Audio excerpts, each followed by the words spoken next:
Well, the Great Ocean Road, Webinar 2. Hello, I'm Robin Williams.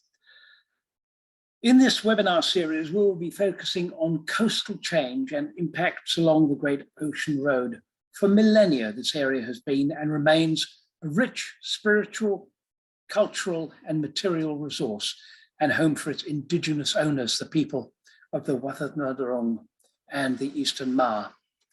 We acknowledge the traditional owners of this country and pay our respects to their elders past, present and emerging, and warmly welcome them and any other Indigenous folk who are attending this webinar. This webinar about climate change and coastal erosion, the second of our 4 organised by the Great Ocean Road Communities Network. This series of webinars is looking at the current and emerging impacts of climate change, particularly on the coastal erosion problem and how we are responding to these pressures now and how we shall do in future. Today we'll hear accounts of global warming, coastal impacts as seen by science, looking at the processes that affect our coastline, discussing the latest projections and research into the likely physical and ecological impacts along the road, and considering the consequences and limits of future responses to these emerging pressures. Please note that this webinar is being recorded. The 3 speakers, Kathleen McInnes, Daniel Ierodiaconou, and David Kennedy. I'm going to ask them briefly to introduce themselves when they start. They will each talk for about 15 minutes and we will hold any questions and discussions until we've heard from them all 3. Then we'll turn to questions. And if you have any questions, please go to the Q&A function and type it. My own experience is not of the Great Ocean Road, which I haven't seen for about 2 years. 2 years is significant. But I've been on the south coast of New South Wales along 7 Mile Beach, and I've noticed 3 extraordinary things. The wind never stops. In the last year at least, every day seems to be a gale day, and I keep worrying about what's going to happen as a result.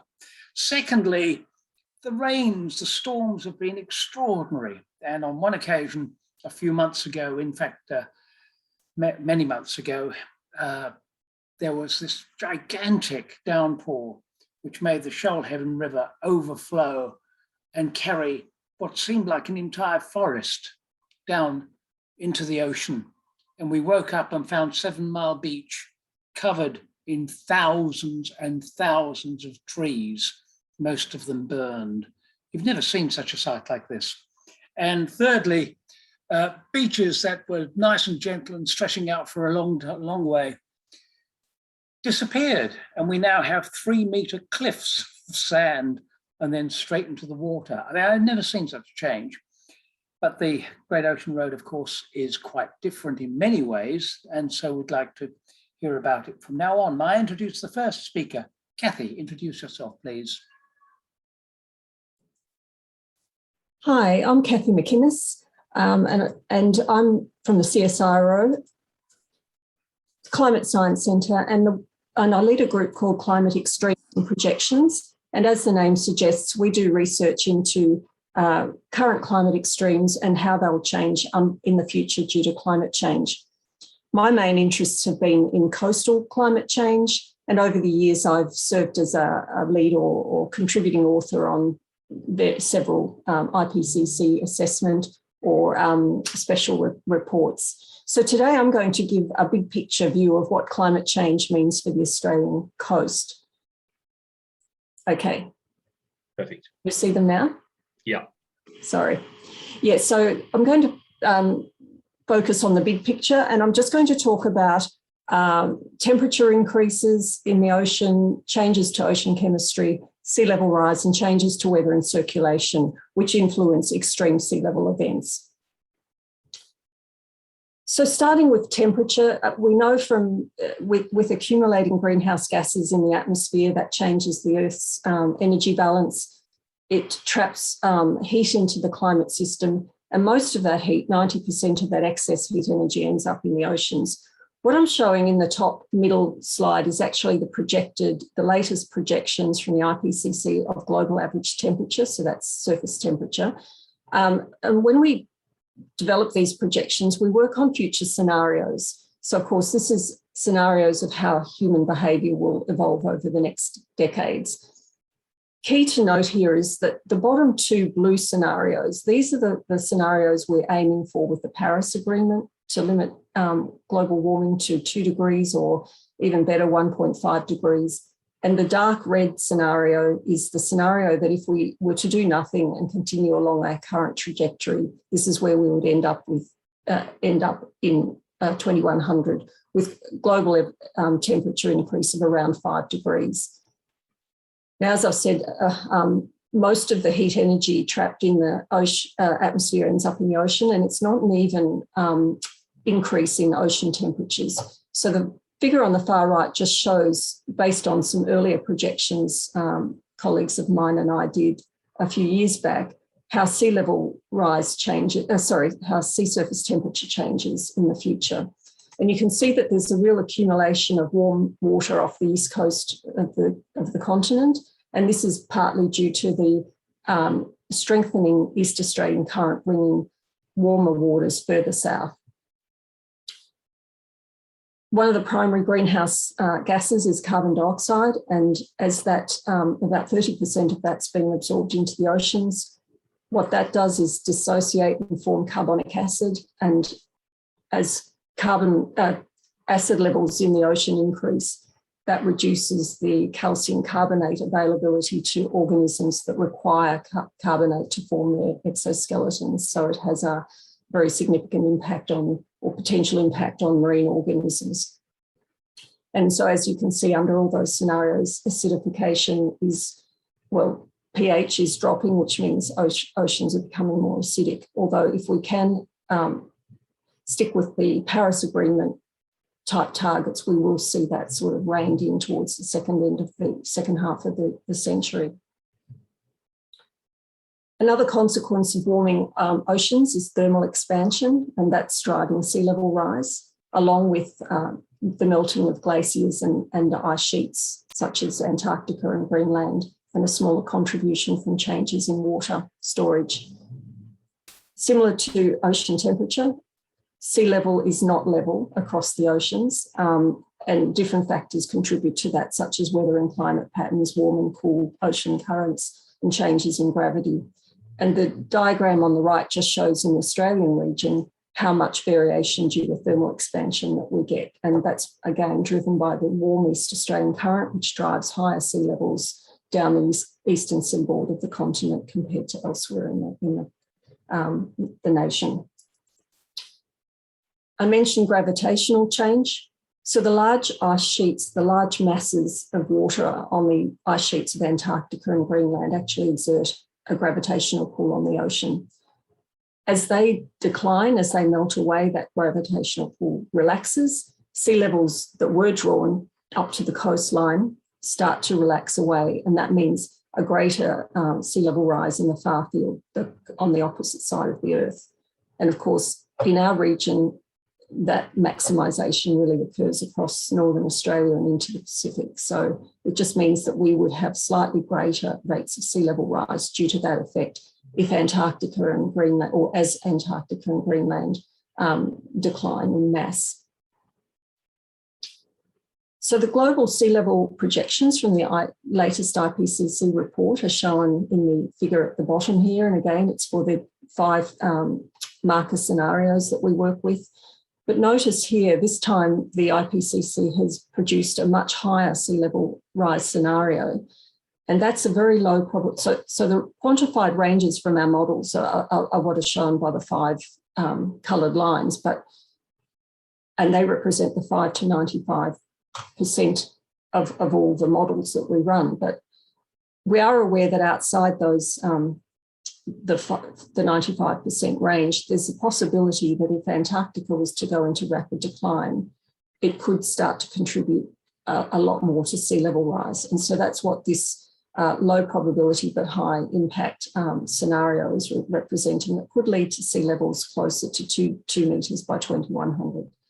As said, very unlikely if we are not on this RCP 8.5 trajectory, this high emission trajectory.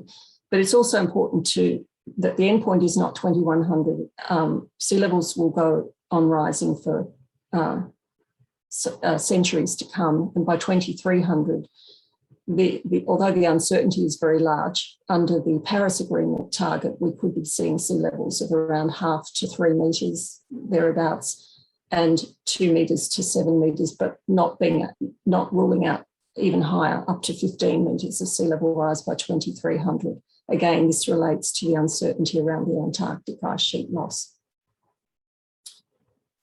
The fourth thing I wanted to talk about is changes to weather and climate patterns. So the other consequence, the other thing that we're observing is that as temperatures in the atmosphere are increasing, the tropics are expanding. So what that means is this red zone is pushing out towards the poles, the subtropical convergence zone is moving towards the poles, and in the mid-latitude westerly zone, the winds are getting stronger.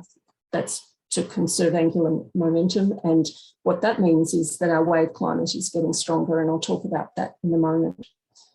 A slight positive is that frontal systems are projected to move ever so slightly further south, and that just means that frontal systems, which cause storm surges along the south coast, maybe slightly, the storm surges that we get just might be a few centimetres smaller. So not much of a change, but it is a change in the right direction, but it will be more than offset by sea level rise. Many factors contribute to extreme sea levels. So we have just the normal tides, we have storm surges, which are caused by the storms themselves. We have waves, which can be locally produced by storms or remotely by swell waves. And there are other factors that can make a small difference to the amount of background sea level that we are experiencing. Less important along the Victorian coast, but can be very important in the Pacific, where El Niño Southern Oscillation not only drives very distinct variations in rainfall, but also in sea level. So around Australia, these figures just show how much variation we get from, say, tides, where we have our highest tidal range up in the northwest shelf and to some degree in Bass Strait.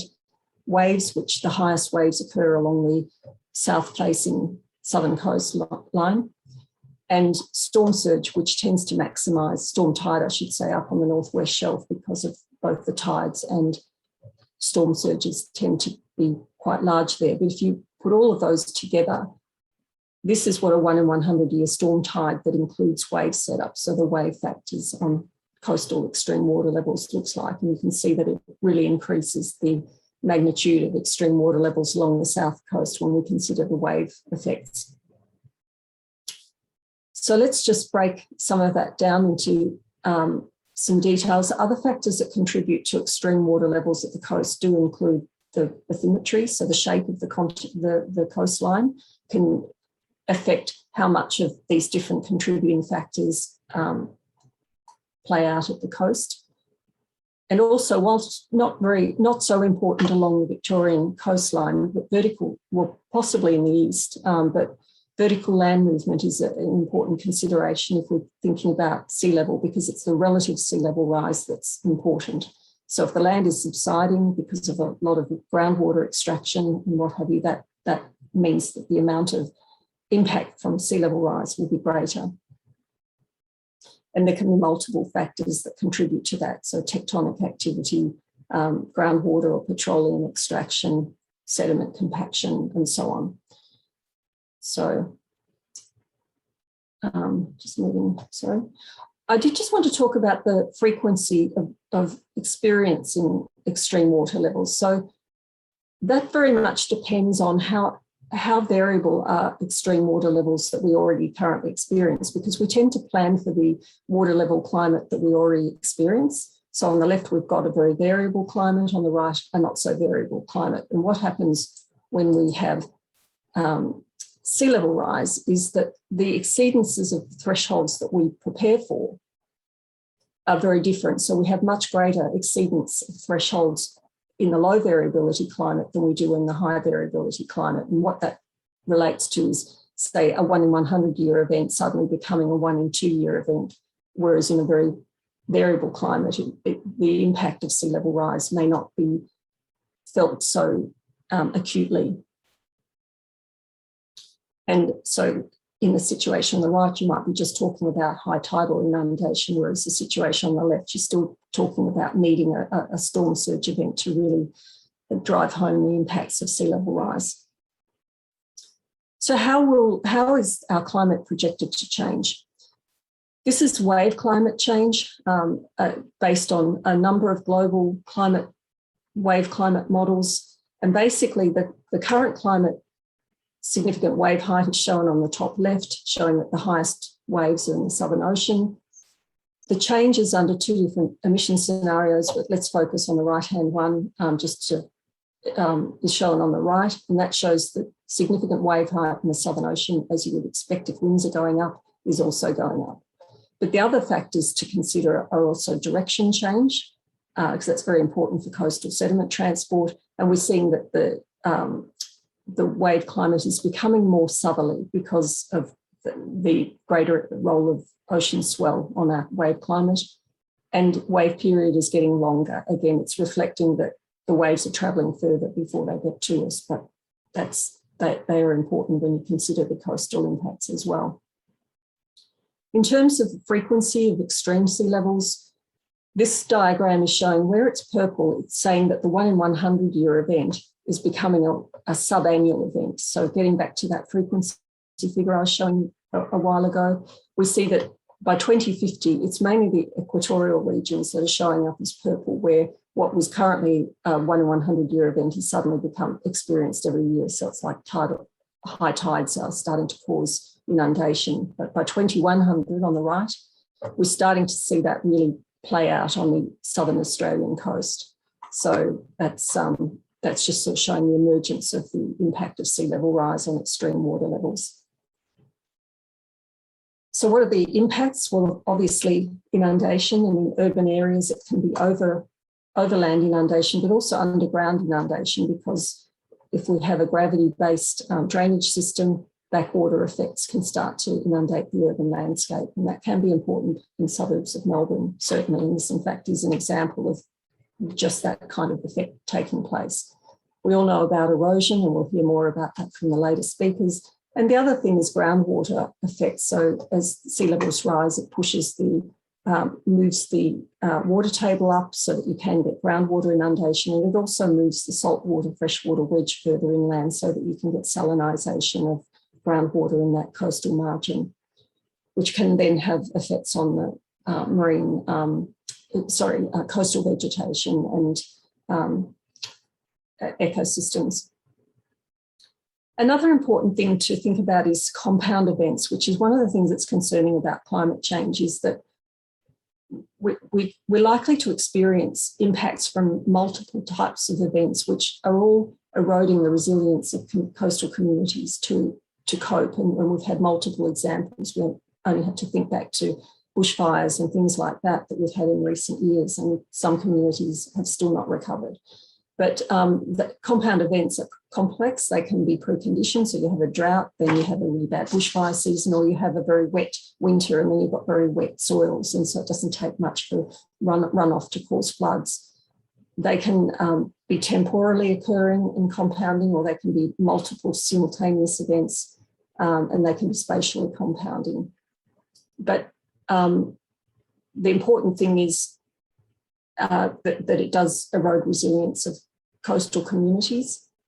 Another example, with warming ocean temperatures, is it can increase the water holding capacity of the atmosphere, roughly 7% increased rainfall capacity for every degree percent warming of the ocean. So that, of course, means when storms occur, they can rain more, and in combination with a storm surge can lead to greater coastal impacts and so on. So what can we do just before I finish up? It's been a little bit of a rapid run through, but obviously there are a bunch of different sort of adaptation strategies, and no doubt these will be unpacked a bit more in subsequent talks. But obviously we can do nothing, but we can protect our coasts through building of hard infrastructure. We can look to ecosystem-based adaptation. We can retreat from the coast. We can actually be bold and advance into the coastal area, or we can adapt our coastal infrastructure to be more accommodating of extremes when they occur. So I'll just wrap it up there with a brief summary. So probably the 4 key things that we need to think about when we're thinking about coastal climate change are ocean temperature, ocean acidification, sea levels, and weather systems, which will drive extremes in the future. Extreme sea levels are influenced by a multitude of factors operating on very different time and space scales, and that includes sea level rise. Sea level is a committed impact because they'll respond, sea levels will continue to rise to the global warming that's already taken place. But it's important that we mitigate the very high values of sea level because it'll really put our coastal communities and ecosystems under stress. The main ways in which our coastal populations and ecosystems will experience climate changes through inundation, erosion and groundwater changes, and compound events and cascading impacts will really challenge the resilience of communities. And whilst it's really important to mitigate climate change to avoid the really dangerous high levels of climate change, adaptation will still be necessary due to that long-term commitment of sea level rise. And I'll just leave it there. Thank you very much. Thank you very much, and marvellously done. There's a comment saying a superb presentation from one of our watchers, if you like. And one quick question, because we'll have to introduce Dan almost immediately. Jane Lubchenco, one of the 2 top scientists advising President Obama, the other one being John Holdren, she suggested just a few months ago, as a result of surveys, that you can actually do so much in the oceans by all sorts of natural means to reduce emissions and the effects of global warming by 21%.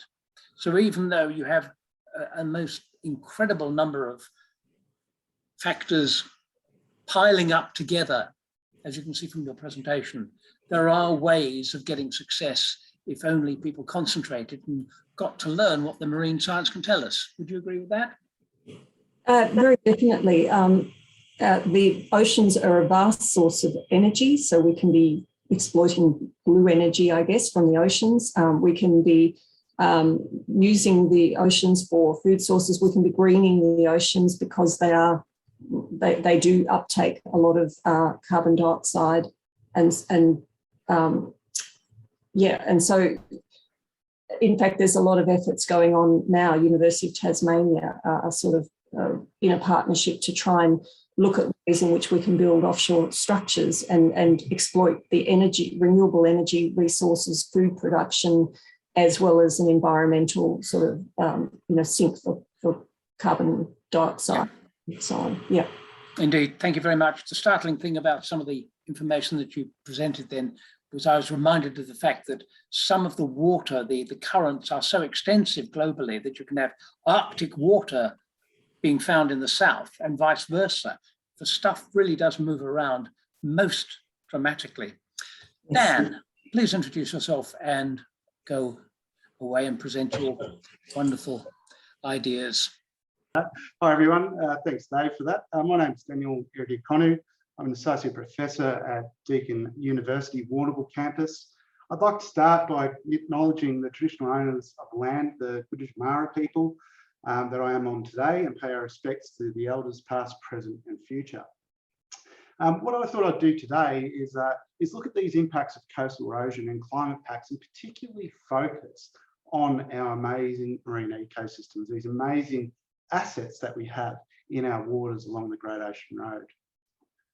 As Kathleen highlighted earlier, the climate is changing. We're seeing impacts of increased temperature, storm events, sea level rise, changes in patterns in currents, and ocean acidification, which are all starting to have an impact on our amazing biodiversity of this region, and really why we need to really support a net zero target for emissions as quickly as possible. I thought I'd take you on a bit of a journey from our coastal wetlands all the way to the deep ocean. And starting with coastal wetlands, these are incredibly important for sequestering carbon. They actually sequester carbon better than our terrestrial forests. And they are the most efficient carbon sink. And they capture the carbon not just in the plant biomass, but also sequestering it into the soil. So we've run a number of studies using a few different scenarios along the Victorian coast. Those that involve sea level rise and a managed retreat approach versus a managed retreat and helping it along the way by removing levee banks, to basically not allowing these vegetation communities to retreat and taking into consideration high erosional areas versus lower erosional areas. And what we find, because these habitats have been sequestering carbon for millennia, we found that by avoiding erosion is going to be the best option for these coastal habitats in terms of sequestration. In fact, losing these blue carbon ecosystems in both moderate and high erosion scenarios would result in a net emission of over 23 million tonnes of CO2, representing nearly $4 billion in carbon trading value by 2050 or $8 billion by 2100. This is a big issue for mitigating climate change. By sequestering carbon and erosional causes, large stores of carbon in the soil are being exposed and released into the atmosphere or our oceans. When I think about where we are, it's important to think about our location in Victoria and the grander environment around us. We are part of the Great Southern Reef, an interconnected system of temperate reefs which span the Southern Ocean, covering over 8,000 kilometres. It's estimated that this reef system contributes more than $10 billion to the Australian economy. Warming has caused substantial changes in species distribution on the reef. Some species ranges are shrinking and posing a serious risk of extinction, with the greatest impacts observed to date along the east and west coasts.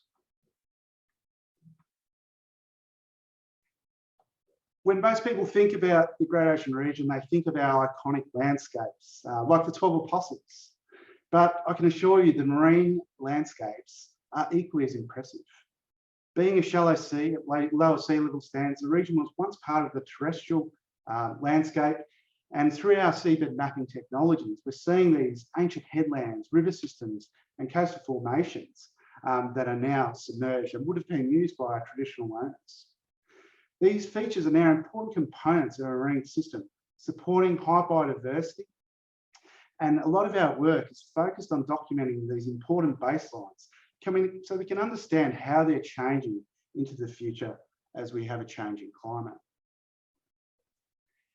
Here's an example of one of our sites, the Drowned Apostles. You can see here in this image some paleo shorelines and also some pipelines from a near-shore gas plant. If you zoom into this area, you see an ancient estuary system, an extension of the Jellybrand, almost 500 metres wide, an ancient coast that stand 10 metres tall. These are the Drowned Apostles.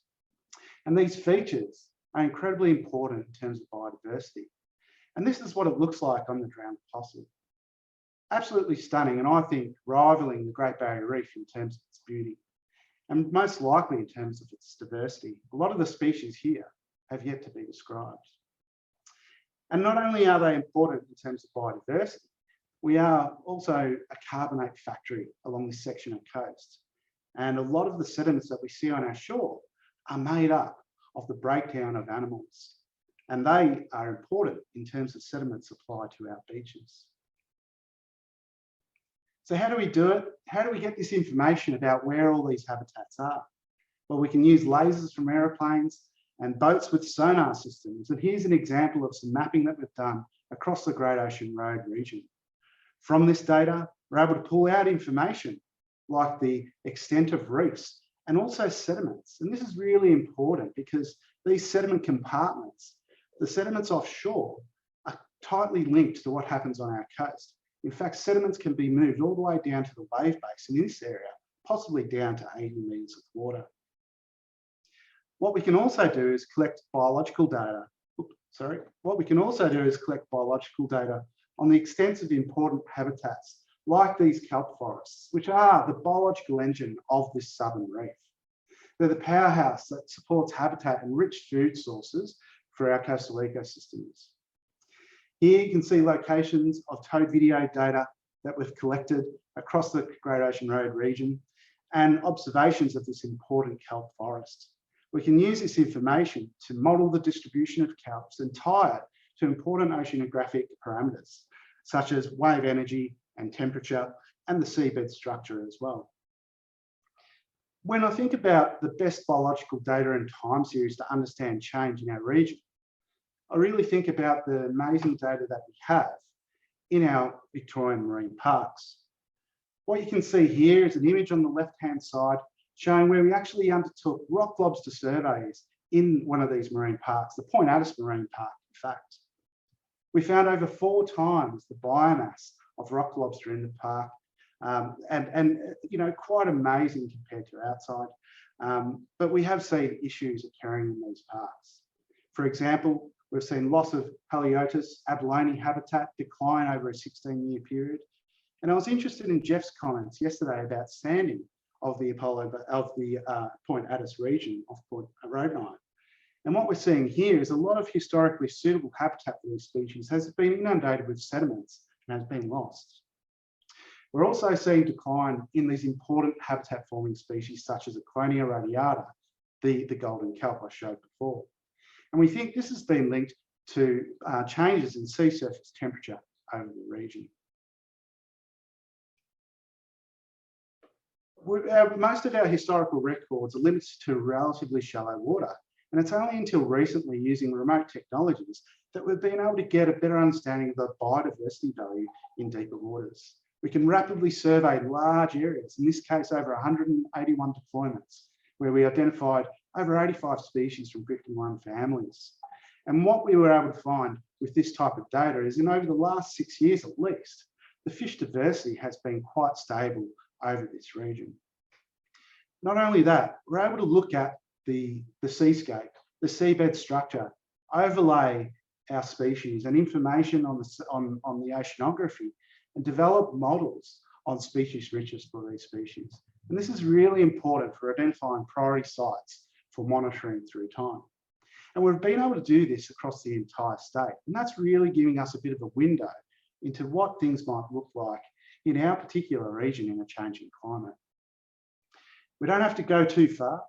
If we go to the far east of the state, Cape Howe Marine National Park, what we've seen is that the strengthening of the East Australian current has seen the expansion of the black long-spined urchin in eastern reefs of Victoria and Tasmania that have expanded their range from New South Wales over the past 40 years. With population growth of sea urchins going unchecked, we can see destructive grazing of these kelp beds and losses of biodiversity value. We can see phase shifts moving to a different ecosystem and losing a lot of the values of these ecosystems, these kelp forests, to important commercial species such as abalone and rock lobster, for example. Interestingly enough, the diversity of fish at this particular location is probably the highest in the state, and probably a combination of the warmer and the cooler waters of Bass Strait mixing. So the warmer waters coming through around the corner through the East Australian current, bringing these spiny urchins with them. So when we think about what's happening over in the east and climate warming, this is probably a good window of where things are likely to go into the future for us in the Great Ocean Road region, and is supported by the data that we're seeing in reduction of kelp supply, for example, in this area. One real concern is that we're seeing urchins pop up along the coast, way out of their range in the far west of the state. Fortunately, they haven't been making barrens, they haven't been overgrazing areas, and they've been found in relatively low numbers, but they do have potential for range expansion. As part of the Victorian Coast Monitoring Program, we've also set up a network of wave buoys, providing us with important information for the first time in Victoria of wave height, in situ measures of wave height, and also temperature readings along this entire coast. Understanding the wave climate is critical for understanding drivers of coastal erosion, but it's also a primary variable influencing the morphology, community structure, and spatial arrangement of benthic organisms in our region. Importantly, these observations are critical for model validation and have enabled high-resolution models of a 40-year hindcast for the Great Ocean Road region for the first time. We can see from this data in the past 40 years, the local wave climate has changed dramatically over the Great Ocean Road region. This model that you can see on the right-hand side, produced by Jin Liu, the University of Melbourne, shows significant wave height across the region has increased by approximately 5%, with largest increases occurring in the region east of Cape Otway. Trends in peak wave direction show small amounts of counterclockwise rotation in the western portion of Cape Otway, more subtly. And on the east of Cape Otway, we are seeing a more clockwise rotation that we think is driven by the more southerly swell running parallel to the coast and refracting towards the shore, with longer peak periods resulting in more energy hitting the coast and also impacting our marine communities. On rocky reef dominated by kelp forming species, wave energy determines canopy size, morphology, patchiness, and the understory composition of the communities that we see. We can actually make use of this data and other parameters, such as changes in sea surface temperature, with our observations of habitats over time to better understand the distributions of species and the likely changes in different scenario situations. So in this case, again, we're looking at the golden kelp. And what we have found in the last 20 years by modelling the cover of kelp is that we've seen a decline across the entire state. This is typically highest in shallow water environments. And when we look at, say, high emission scenarios for the future, what we're seeing is that a lot of these kelp environments are going to be at risk, and particularly those that are in shallow water. Interestingly enough, some of these kelps are going down to 50, 60 metres water depth in our borders of Victoria. And we think some of these deep water environments may actually be acting as a bit of a refuge for these systems. As Kathleen mentioned, ocean acidification is really important as well. Our oceans are becoming more acidic, and the cumulative effects of ocean acidification on communities and ecosystems will range right down from the microbe level all the way through to our tertiary producers. This is particularly important for our region. The southern Australian shelf is actually the largest actively growing carbonate shelf on Earth, growing many commercial and other species that produce shells or skeletal components of calcium carbonate. And a lot of our work has been focusing in the Bonnie upwelling zone. And this is because these cool nutrient-rich water that are likely to upwell along the coast of Victoria, and you can see an image on the bottom left-hand side here. And that dark blue area indicates cool, nutrient-rich and high CO2 water. And what we've done is we've actually put a measuring station there, a mooring in 100 metres of water as part of the integrated marine observing system. And that, for the first time, is measuring ocean acidification in our region.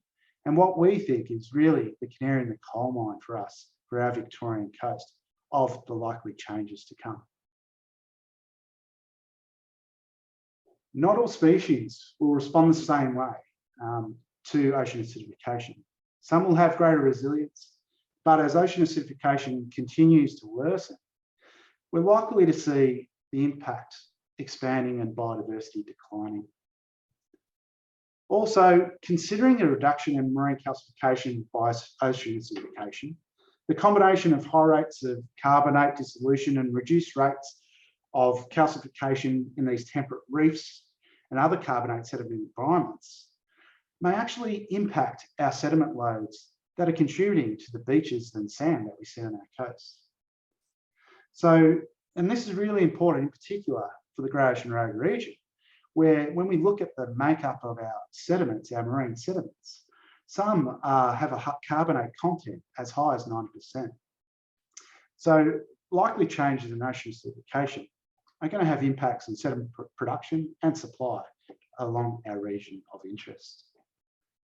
So just in summary, Gore is a region of very high marine biodiversity value that is already being impacted by climate change. The type of data that we collect for testing adaptation and mitigation and intervention options is critical. And to measure these changes in climate change from the local to regional level, you really need this observation data. Sustaining and enhancing these programs that we have will be key to informing these management decisions for our coasts and oceans into the future. And I'll just leave you with a quote by Santiago Ramon Cajal, way back in 1898, that really highlights the importance of this data in making informed decisions into our future. And last of all, I'd like to thank all our contributors that have made this work possible. Thank you, Daniel.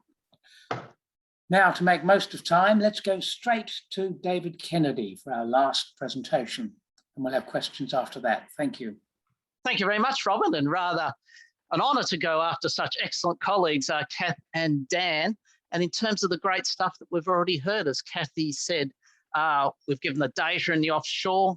Dan's brought us in on the shelf environment for the sediment transport. And what I'm going to concentrate on is our landform systems as we bring that onto the coast. And I think the key thing to remember is it's such an integrated system. As Dan said, we've got a big carbonate sediment factory that's sending sand to our beaches. Our beaches are driven by the waves and tides that we actually see occurring. And it's interesting from a geomorphic perspective, and I'm a coastal geomorphologist, is we see our landforms developed over multiple sea level cycles. For our coastline along here, sea level at the moment has been higher. We go back 4,000 years, sea level was 2 metres higher. It's known as the mid-Holocene warm period. We go back to the last interglacial period, sea level was 3 to 5 metres higher, 125,000. So in terms of the ocean, it's happy to go higher. But when it comes down to us on our landform systems, what does that mean for the common management and the management that we actually see? And that's what I'm going to talk about in hopefully my 15 minutes and not go over time. And I really should thank the program I co-lead with Dan, the Victorian Coastal Monitoring Program, that we've been going so well on. And this is where a lot of this data comes from our great team who have actually been in here and other students. So we'll move off from Apollo Bay.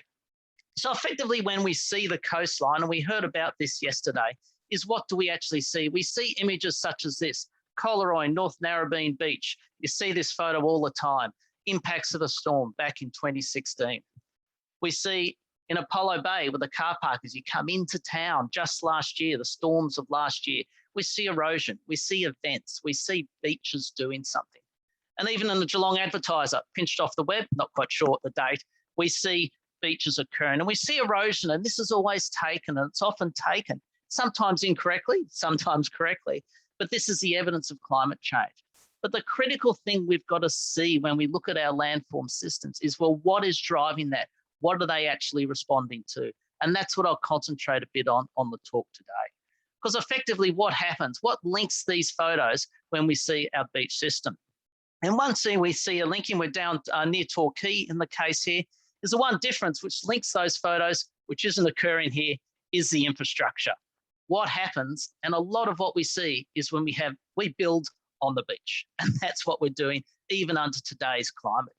And when we look at beaches as a geomorphologist and we see how do they occur, we're really starting to see it's a loose pile of sand. And I find that such a great example for these things. It's a loose pile of sand which stays more or less in the same position. And that sand moves in 3 dimensions. It moves from your dune systems. It moves offshore. It's going all the way out to what we know as wave base. That goes down to 20, 30, 40 metres depth is the active part of on our beaches along the Victorian coast. But it also moves along the beach too. We're moving along the beach system. It's a 3-dimensional loose pile of sand, and it's its ability to adjust that gives it that inbuilt resilience. It's got resilience to the current storm events, and left alone, it would probably have resilience to future climate as well. We had beaches during our warmer period. We see evidence of those right around the coastline. What is happening then is how do we respond to that change? But think of our beaches as a 3-dimensional pile of sand. How do they then respond? And there's a couple of standard models here. I've taken us just a bit out of the ocean road, Cape Walumni in the distance here. And we can think of our beaches as being going down to an equilibrium profile going offshore. So this is the bit we walk on.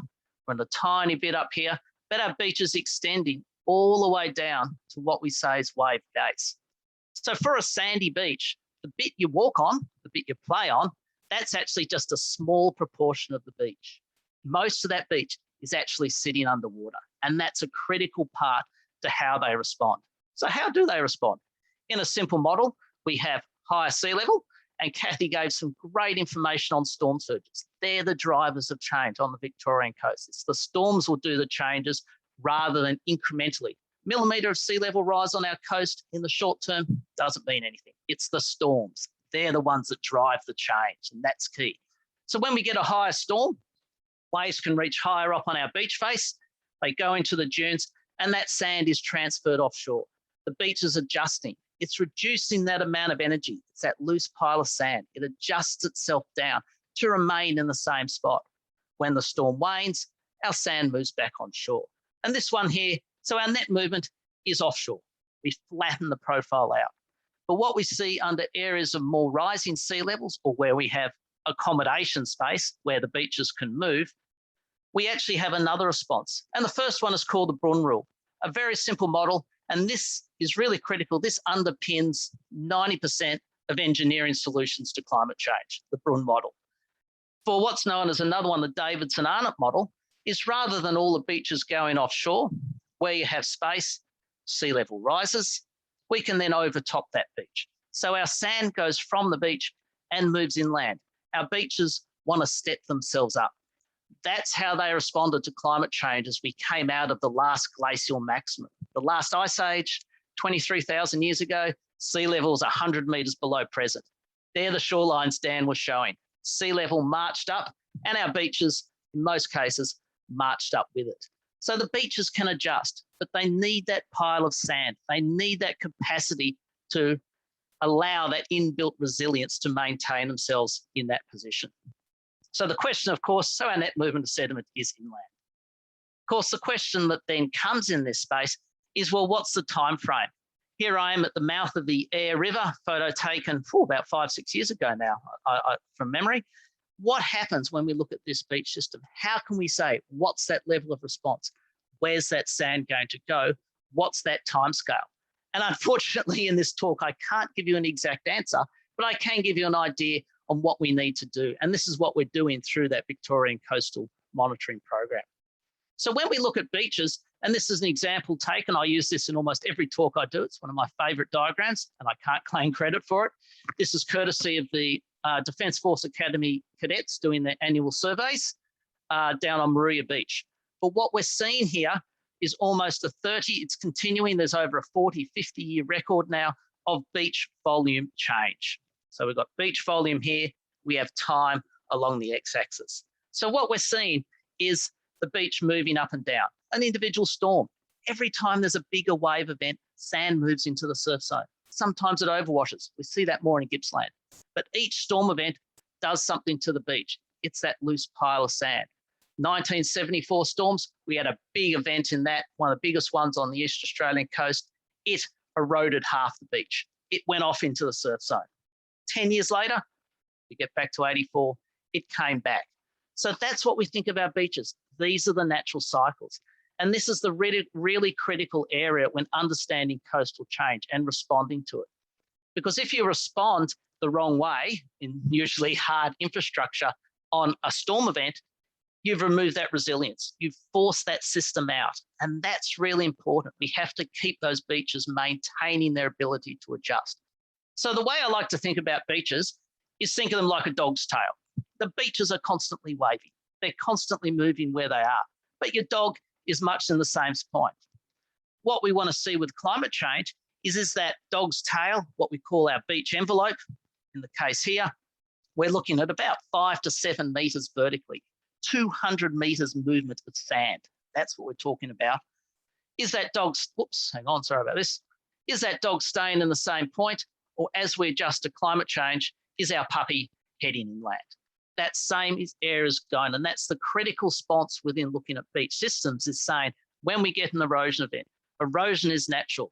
The sand hasn't gone, it's just the waves meet it somewhere else. And that's what we're really seeing in these beach systems. So to give an example, what does all this mean? How do we combine it when we look at a current management problem or a current issue? And here we are in Pollo Bay, beautiful shot stolen from Visit Melbourne. I tend to find I've got pictures of equipment when I go in the field rather than the scenic shots, so such as life. But what are we seeing with Pollo Bay? Well, what we've seen from this is we do have erosion events. That was in the front page of the papers last year. And what I'm showing here is data from our awesome citizen scientists, our volunteers along the coast, processed by Nick Pacino, a great PhD student based with Dan down at Deakin. And what we're seeing here is just one season. So effectively a year, 18 months, a couple of seasons there of beach change. And we can see within the southern part of this beach, we're getting erosion. And we're getting less erosion in the middle, but there are some hot spots of erosion sitting here. And that's where that car park was that was in that open side. That's what we see. We're seeing that sand moving round. But when it impinges on structures, that's when it causes a problem. And if we look at it in cross-section, where's this sand coming from? Where's it going to? Well, that's what we're seeing within this space. We can see from this cross-section, the red areas of the erosion, is we're seeing a normal storm response. The beach is flattening itself out. The sand is moving offshore. It does that to reduce the wave energy. More energy here, plonk that sand there, it becomes shallower, wave energy decreases. So the sand is just moving along through this beach system. This is part of the natural buffering. And what we could actually do within this program is in one of these events, there was a re-nourishment exercise was done on this beach, and it was actually quite successful. Sand was lost. Well, it wasn't lost from the system. The sand supplied satisfied the demand offshore. So even though the sand moved from where it was placed, it actually protected the beach. But this is over a single season. What's happening over the longer term? And this is from Raf Cabello, who's one of our postdocs, part of the team, also based at Deakin, seems to be doing plugs for Deakin here. Looking at the historical charts, we have great charts coming back to sort of the early change in land use as we transition from Indigenous to non-Indigenous land use. Early 1800s, some great mapping was done. And we've combined this with the aerial photos to actually show this area where we're getting the maximum erosion through time. So since in the last 7 years, has actually built out the most. So we have a system here which is actually prograded, moving out, but we're seeing recent erosion in these areas. But further up, we're sort of getting cut in bits, but that's the important part of the erosion. Erosion happens in hotspots, but it also happens in these shorter time periods. And this is what we can start tracking within our spaces. We know where beaches want to do. What is that time frame of when do we see a sort of a boundary change? When is it really starting to move? And one complication we have in Victoria is it's actually not a lot of sand. And this is one of the really big important areas. And we could see that, well, if you knew to look for, we could see that in the great mapping that Dan showed. Most of our coast is actually rocky. So if we actually see where our beaches are, and this is where the Braun Rule assumes a completely sandy profile. That's what it assumes. We look at this example in Fairhaven. This is Pinkalak Creek coming down here. We can see rock. We have sand here. We can see rock. And even on cross-section, we go down through that profile. We see a lot of rock. The sand is just a small veneer. And we even go in the surf zone. There's rock in the surf zone. And this is one of the wicked questions. I don't have an answer, but it's a wicked problem we have on our coastline. Most models assume there's enough sand to move. In Victoria, I'd actually contend that we have very little sand. Beaches we have are a veneer, which suggests that they are a lot more sensitive. They're more connected to those sediment factories that we see offshore. And of course, when we think of the Great Ocean Road, this is what we're focusing on. Most of the Great Ocean Road is actually rocky. Here we are, we're looking at Lawn. There's the estuary and Lawn, great cafe over there. This is not a plug, I'm not paid for them. But most of our coast is actually rocky, and they respond very differently. So our sands are loose piles of material. They can adjust. Beaches can do things. Rocky coasts just have to sit there and take it. And they evolve through eroding landwards. And this is a model we produced with a great student, Jem Milkins, who hopefully if she's here, hello, Jem, she might be watching from Perth. And what we can see is the evolution of these rocky ones aids in the level of beaches. As those rocky platforms erode, sand can then accumulate at the back. And in some cases, that sand enhances the erosion, Once it gets thicker, it actually decreases the erosion. But it's very site specific. And that's where we really see along the entire coastline, is the rocks we have determine the type of landforms. When we're at the Apostles, soft rock, no shore platforms, we say in a relation here, it's complete erosion. This is an eroding landscape. That's why we have 12 Apostles. As we increase the type of rock, we're at jump rock here, just as you come into lawn from the north, we get shore platforms. Plunging cliffs, no examples on the Great Ocean Road, but I throw in one here from Wilson's Prom. That's what you see when your rocks are really tough. It just doesn't do anything. But this is really important when we look at our landscape. What is those boundaries? Sediment supply for the beach. When we look at our rocky coasts, what are we seeing when we see a landscape such as this? Well, we have waves. Waves are going to occur. And our likely response on a rock coast is actually going to be probably more significant, I would say, than on a sandy coast, because these platforms have eroded during the last high stand, mid-Holocene, during the last interglacial. Those platforms have been buffeting that wave energy. We crank waves up over that, they suddenly will not be buffering that wave energy. So the waves are breaking on the edge of our cliffs, they're reducing material. But critically, and very often forgotten, a lot of our erosion is driven by subaerial processes. It's the storms, it's the rain, it's what's happening above. That cliff here, all that erosion there has nothing to do with down on the waves. That retreat there is all to do with subaerial processes. So a good example of that, and this also drives sediment transport. And this is our key thing for our beaches. We've got offshore, out here is a factory, but on a lot of areas, that cliff erosion drives that sediment. This beach here is almost certainly a product of that erosion. You stop the erosion, you turn off the sediment supply, you lose the beach. And it really becomes very site specific. So where can we see a nice example of this? And Demon's Bluff, which obviously has just made the news a couple of weeks ago, and the cracks that are occurring there.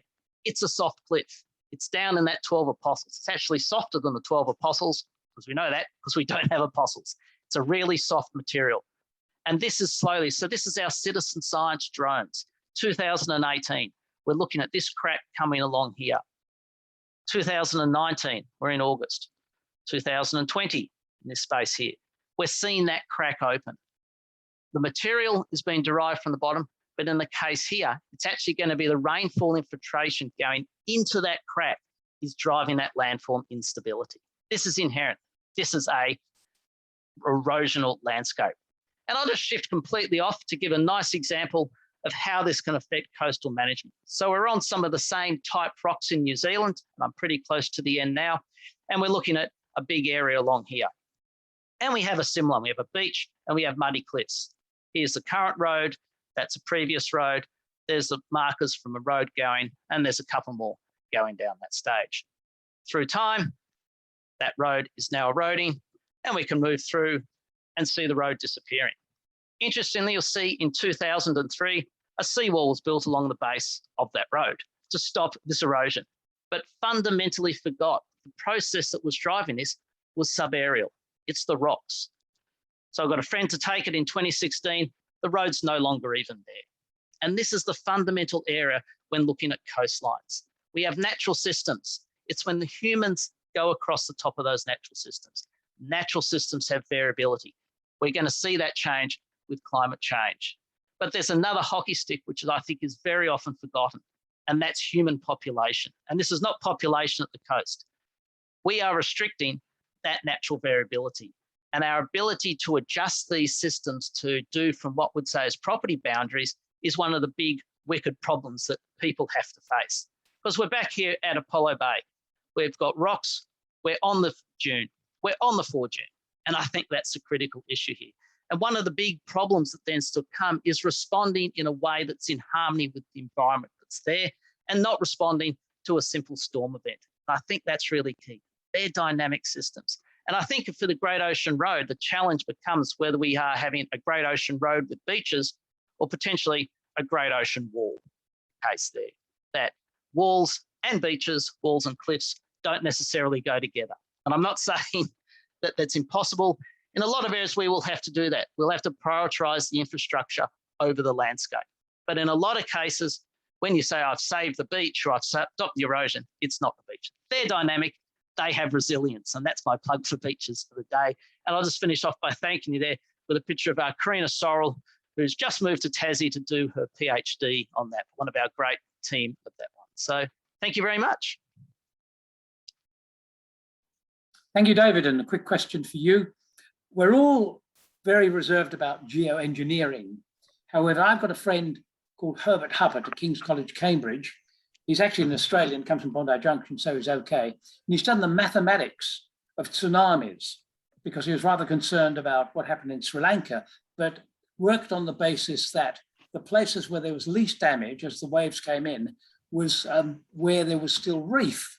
Of course, where reef was stolen, you had the maximum damage. So he worked out what you would have to do to produce mats which you lay down off the coast and which nonetheless preserve wildlife. I did ask that very carefully. Is that sort of idea being mooted at all? I know the paper's just been published quite recently. But, there's lots of ones, and this is an interesting one that's done, people talking about green infrastructure and different infrastructure. I think the critical thing is there's no silver bullet, and that's the but that it really needs to be. And there's a lot of ideas that I put this in, this will have co-benefits that would just get better and better. And I think the critical one is understanding where's the sediment coming from and where's it going to, because there's, as we know from our beaches, each beach is unique. We could go to any part of the Victorian coast and the sand will come from somewhere slightly different. But the other thing to consider, if a structure is large enough to dampen the waves coming in, it also dampens that beach dynamics. So if we had something big enough to block all the waves, well, we may end up with a lagoon that's less than pleasant. But I think the critical thing is the infrastructure does work in the right context, it can work, but it's very site specific. There's no uniform way to say, I'll just do this everywhere, because we'll end up with it's effectively a wall in the ocean going along the Great Ocean Road. thank you. And this one may be quite good for Dan. It's from Suzanne Kavanagh. She says, kelp forests appear vitally important. Can more work be undertaken to regrow such kelp forests? And what are the impediments? Dan? Yeah, look, absolutely. These kelp forests, I should mention, they also dampen wave energy and storm events as well. I forgot to mention that in my talk, but there is quite a lot of work being done, particularly along the east coast of New South Wales and in Tasmania, of restoring these kelp forest communities and adaptively selecting plants that are more resilient to, say, temperature change. The real question for us is, well, how would you do that at scale? We're talking about thousands of square kilometres of kelp forest here. Really, our best mechanisms are to try and limit the impact of climate change, try and reduce that heating. And the real big concern is that if we think about Australia separating from Antarctica 60 million years ago, we've become geographically isolated. So as that warming comes further south, these communities are literally falling off the edge of the cliff. And we're seeing that with a lot of kelps, in particular the giant kelp, along vast sections of the Victorian and Tasmanian coast. This may be one for Kathy. When do you expect to see an impact on our crayfishing industry from acidification? And that comes from Michelle Fillmore. Possibly more one for Dan. As well. Yeah, I think so. Yeah, look, it's a big unknown. Not just crayfish, abalone as well. There's a lot of concern about ocean acidification, particularly in the juvenile stages. So, for example, rock lobster purulus, they're in the water column for over 18 months. They're typically coming further west from the Great Ocean Road in terms of supply, through those areas of large upwellings, potentially having issues already with ocean acidification that we haven't been able to measure. We may be seeing impacts of that happening right now. We've actually seen very poor recruitment across a large area of the Victorian coast, where we just haven't got those smaller crayfish coming through. Even at Point Addis, if you had a look at that graph of the size classes, they're all really big crayfish inside and outside the park. There wasn't a lot of smaller crayfish coming in to recruit those fisheries. There are a couple of questions that would involve perhaps Chris Ryan. You've noted them. Groins and the weathering of rock. So Christopher Ryan, University of Melbourne, would you like to come and answer two of the questions live?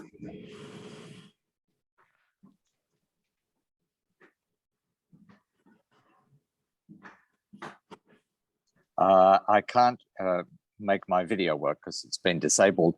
And Okay. it was more that picking up from the very first session yesterday, there was much made in the 3 places along the Great Ocean Road that were the examples given that where the issues about beach and dune loss and eventually also loss of infrastructure were being approached by building of groins. And so a number of people are asking the panel members whether they think the building of effectively artificial reefs going out from the beach into the water is a solution or not. Would be good to hear the answer from the panel. I suppose I'll lead off on that one, since I suppose Thank you, I had David. a picture of a slide. I mean, it's an interesting one there with groin structures. Is the principal idea of groins is this sort of, it's a hard structure because you're building it, but it's trying to work and slow down the sediment movement. So that's the idea of groin systems, is you put them perpendicular from the beach and they trap sand moving along that system. The assumption, of course, is that the sand is moving along the beach, and a poorly designed groin can shunt the sand from the beach straight offshore, or if the sediment isn't alongshore, it's just offshore, the sand will simply just go round within that structure, in that space there. So in terms of, so as a comment there specifically, was the one at Pollo Bay a good idea? I'll withhold judgment on that because I actually haven't visited the structure since it's been finished in that space, but they have actually based that on a lot of the data that we actually collected. I would say it's probably not going to be hugely negative, just having a look where it's going to be spaced, but I'd have to reserve judgment on where it's going to be. But I think the key thing is working with the sediment transport, and you want to see where it's coming from and how it's adding on in terms of those structures. Groins are slightly better than, well, it depends on what your priorities are in that space there. So there's sort of a seawall, put the groins into the surf zone, potentially put reefs offshore, is sort of like a path, and their expense goes up, but it really depends on where's the sand coming from and going to. I've got a question for Dan that comes in a way from Prince William. As you may have spotted, the Earthshot Awards were released yesterday. Unfortunately, our contribution did not win, even though it was a finalist, and that was for living sea walls. And when you look at, for instance, in New South Wales, but also I've got no doubt in Victoria, a huge amount of the coastline is artificial sea walls, which otherwise are an impediment. And of course, living sea walls is a project developed at the Sydney Institute of Marine Science. And we had Emma Johnson talk about it, she's Dean of Science at University of New South Wales, which enable life to flourish because it goes different from the great big flat wall of concrete. Do they have any prospect, for instance, in the south, where you are? Look, it's a really good question. Look, I don't think any of us would like to see a continuous wall along the Great Ocean Road with artificial structures, but I'm just trying to think about the potential benefits and negatives. Absolutely, and that project's a wonderful one where they've demonstrated the potential benefits of that type of habitat creation. One of the things that we've noticed with our mapping, as Dave alluded to, is that we've got so much incredibly complex reef structure out there. We actually have amazing reefs offshore. One of the risks I see is with a complex seawall, and perhaps we can use the Pollo Bay Harbour as an example, is what about invasive pests if the conditions are right? There, we've obviously got big issues with Undaria, for example, making the most of that artificial structure. So I think it's not one size fits all. I think in some circumstances, absolutely, There's a whole lot of biodiversity benefits that could come from a living seawall, but there's also potential consequences as well in the wrong type of framework.